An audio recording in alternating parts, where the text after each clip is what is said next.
आलस्य यानी लेजीनेस, यह सबसे बड़ी बाधा है सक्सेस ना होने की और सबसे बड़ी वजह भी। आज की इस कहानी से आप जानेंगे कि कैसे एक व्यक्ति अपने जीवन को शांति, समृद्धि और आत्मिक मनोबल के माध्यम से कैसे सफलता की ओर अग्रसर हो सकता है। आपके जीवन के बारे में बहुत कुछ सिखा सकती है यह कहानी। आज की यह कहानी, यदि आप वीडियो को अंत तक बने रहते हैं तो आप यहाँ से बहुत कुछ सीख कर जाएंगे। दोस्तों, आज की यह कहानी आपकी उस समस्या का हल कर देगी जिसकी वजह से आप अपने जीवन में न जाने क्या क्या बहुत कुछ खोया है।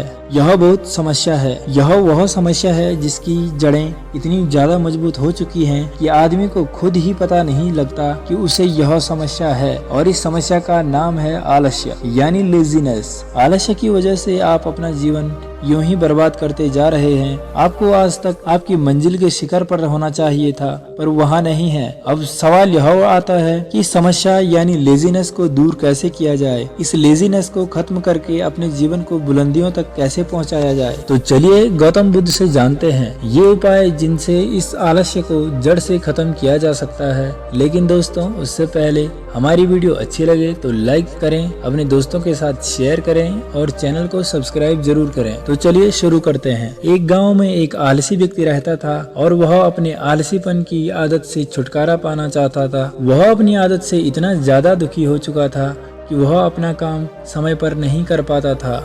वह जानता था आलस्य की वजह से उसका जीवन खराब हो रहा है और उसने अपने आलसीपन से छुटकारा पाने की बहुत कोशिशें की, लेकिन वह कभी इसमें सफल नहीं हो पाया और दिन गुजरने के साथ वह आलसी होता गया। जब उसे इस समस्या से बाहर आने का कोई उपाय नहीं आया तो एक दिन वह गौतम बुद्ध के पास आया और दुखी मन से बोला, हे बुद्ध, मैं एक समस्या से ग्रसित हूँ, कृपया आप मुझे इस समस्या से बाहर निकालें। मैं जो कर सकता था सब करके देख लिया, अब तो मुझे बस आपका ही सहारा है। बुद्ध बोले, क्या समस्या है तुम्हें? वह व्यक्ति बुद्ध से कहता है, मैं बहुत आलसी हूँ और अपने आलस्यपन की वजह से मैं कोई भी काम समय पर नहीं कर पाता हूँ। मेरे घर और परिवार में सभी मुझसे बहुत परेशान हैं, बल्कि घर वाले ही नहीं, मैं खुद भी अपने आप से बहुत परेशान हूँ। इसलिए कृपा करके मुझे इस समस्या से बाहर निकालें और मुझे बताएं कि मैं क्या करूं। उस व्यक्ति की बात सुनकर बुद्ध मुस्कुराए और बोले, तुम्हें कैसे पता चला कि तुम आलसी हो और किस प्रकार का आलस्य है तुम्हें? इस पर व्यक्ति बोला, यह तो नहीं पता मुझे कि आलस्य क्या होता है और मैं आलस्य से ग्रसित हूँ या नहीं, लेकिन यह जो भी है बहुत बुरा है, इसने मेरा पूरा जीवन खराब कर दिया है। बुद्ध बोले, आलस्य एक मानसिक अवस्था होती है जो तुम्हारे मन में उत्पन्न होती है, जो एक विचार है, भाव है, जिसे इंसान अपने अंदर लाता है। बुद्ध आगे कहते हैं, मनुष्य को दो प्रकार से आलस्य आता है, शारीरिक और मानसिक। शारीरिक आलस्य का पहला कारण है भोजन। जब हम ऐसा भोजन करते हैं जिसमें खुद कोई जीवन नहीं है तो वह भोजन शरीर के लिए बोझ बन जाता है और फिर यह तुम्हारे शरीर में आलस्य उत्पन्न करता है, क्योंकि हमारा शरीर भोजन से मिलने वाली ऊर्जा पर चलता है। जैसा भोजन हम इसे देते हैं वैसी ऊर्जा हमें यह देता है। इसलिए तुम यदि आलस्य से बचना चाहते हो तो आराम और आसानी से पचने वाला भोजन करो जो प्राकृतिक रूप से हमें मिलता है। और शारीरिक रूप से दूसरा कारण है सही से न बैठना, सही से न सोना और सही से न चलना। बुद्ध ने आश्रम के भिक्षुओं की तरफ इशारा करते हुए उस व्यक्ति से कहा, जरा इन भिक्षुओं को ध्यान से देखो, इनके चलने, बैठने और लेटने में संतुलन है। जब ये चलते हैं तो इनके पैरों के बीच तालमेल होता है, जब ये बैठते हैं तो इनकी गर्दन ऊपर और रीढ़ की हड्डी बिल्कुल सीधी होती है, जब लेटते हैं तो शरीर बिल्कुल स्थिर और तनाव रहित होता है, जिससे वे आरामदायक और गहरी नींद लेते हैं। फिर व्यक्ति बोला, क्या पर्याप्त नींद आवश्यक है? बुद्ध बोले, हाँ, पर्याप्त नींद बहुत आवश्यक है। किसी भी व्यक्ति को ना ज्यादा सोना चाहिए और ना ही कम। तुम रात को पर्याप्त नींद नहीं लेते हो तो कल का पूरा दिन आलस्य और थकान से भरा होगा। इसी तरह यदि तुम किसी रात पर्याप्त से ज्यादा नींद ले लेते हो तब भी अगला दिन आलस्य से भरा हुआ होता है। अर्थात तुम्हें अपनी नींद में भी संतुलन लाना होगा, सही समय पर सोने का अभ्यास करना होगा और सही समय पर जागने का भी। बुद्ध की बातें सुनकर व्यक्ति ने कहा, आप बिल्कुल सच कह रहे हैं। मैंने यह भी कई बार महसूस किया है कि जब कभी भी मैं रात में अच्छी नींद नहीं लेता तब अगला पूरा दिन मुझे पहले से अधिक आलस्य आता है। ऐसा लगता है जैसे मेरे शरीर में कोई ऊर्जा ही नहीं बची है। इतना कहकर व्यक्ति चुप हो जाता है।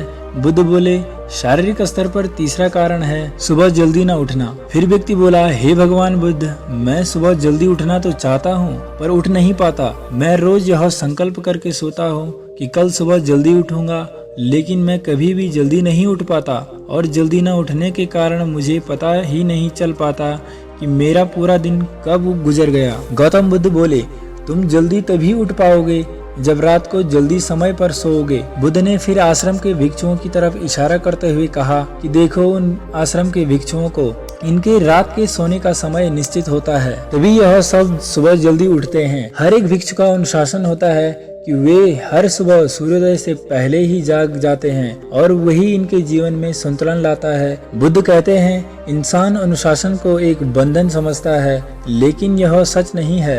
अनुशासन हमें बांधता नहीं है बल्कि आजाद करता है। यदि तुम आलस्य से छुटकारा पाना चाहते हो तो एक निश्चित दिनचर्या बना लो। फिर व्यक्ति बोला, हे बुद्ध, कृपा करके बताएं कि मैं शुरुआत कहाँ से करूं, चलने से, बैठने से या सुबह जल्दी उठने से। बुद्ध बोले, इसी समय से शुरुआत करो। जो भी कर रहे हो उसे ध्यान से करो, अपने जीवन में संतुलन लाओ, अपनी एक दिनचर्या बनाओ और उसी के मुताबिक कार्य करो। अब बुद्ध आगे कहते हैं, अब तुम मन के स्तर से आलस्य को समझो। मानसिक आलस्य का पहला कारण होता है खुद पर विश्वास न करना। जब हम किसी कार्य को करने की कोशिश कई बार कर चुके होते हैं लेकिन फिर भी उस कार्य में हमें सफलता नहीं मिलती है, ऐसी परिस्थितियों में हम सोचते हैं कि हम इस कार्य को करने के लायक नहीं हैं, यह कार्य हमारे बस का नहीं है या यह कार्य हम नहीं कर सकते। तो ऐसी परिस्थितियों में हमें आलस्य आता है क्योंकि हम वह कार्य पहले भी नहीं कर पाए थे। हम मन को यह नहीं समझाते कि पहले और अब के कार्य में बहुत फर्क है। साथ ही मानसिक तौर पर हम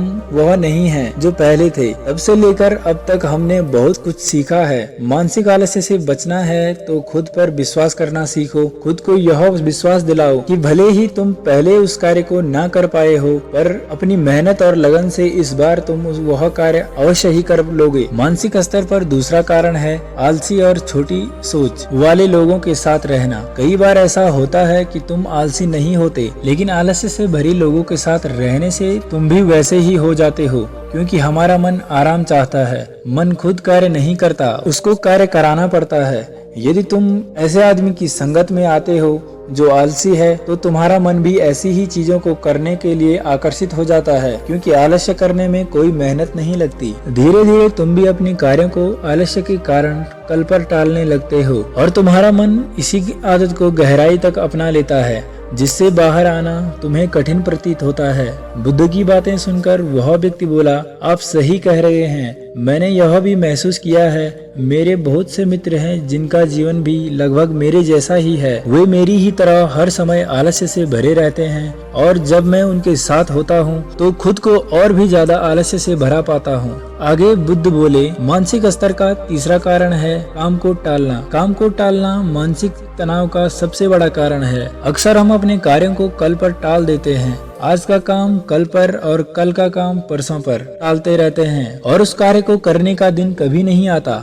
अन्यथा जब हम अपने कार्यों को समय पर नहीं कर पाते तो हमें आत्मग्लानि घेर लेती है। हमें उस कार्य को न करने का पछतावा होने लगता है। हमें पता नहीं चलता लेकिन धीरे धीरे यह आदत हमारे अंदर बस जाती है और जिंदगी खराब कर सकती है। इसलिए जो कार्य आज कर सकते हो उसे आज ही खत्म कर लो, कल पर मत टालो। बुद्ध ने कहा, मानसिक आलस्य का चौथा कारण है लक्ष्य स्पष्ट न करना। मान लो तुम एक रेगिस्तान में फंसे हुए हो और तुम्हें प्यास लगी है तो क्या करोगे? इस पर व्यक्ति बोला, मैं पानी ढूंढने के लिए आसपास किसी गांव की तलाश करूंगा। फिर बुद्ध बोले, यदि गांव न मिला तो क्या करोगे? वह व्यक्ति बोला, तो मैं पानी ढूंढने का प्रयास करूंगा क्योंकि मेरे पास और कोई विकल्प ही नहीं है। बुद्ध बोले, इसी तरह यदि तुम सुबह उठकर व्यायाम करना चाहते हो लेकिन नहीं कर पा रहे हो तो तुम्हारी नजर स्पष्ट नहीं है कि तुम्हें व्यायाम क्यों करना है, या फिर तुम किसी भी कार्य को करना चाहते हो लेकिन कर नहीं पा रहे हो तो इसका कारण भी तुम्हारा लक्ष्य का स्पष्ट न होना हो सकता है। सबसे पहले ये जानने की कोशिश करो कि तुम्हें कोई भी कार्य क्यों करना है और जैसे कि तुम्हें कोई का जवाब मिल जाता है उस कार्य को करने के लिए तुम्हारा नजरिया स्पष्ट हो जाता है और तुम उस कार्य को कर लेते हो। मानसिक आलस्य का पांचवा कारण है किसी कार्य को करने की बड़ी वजह का ना होना। मान लो तुम किसी सुनसान जगह से कीमती गहने लेकर जा रहे हो, रास्ता बहुत लंबा होने के कारण तुम थक जाते हो और कहीं बैठकर आराम करना चाहते हो।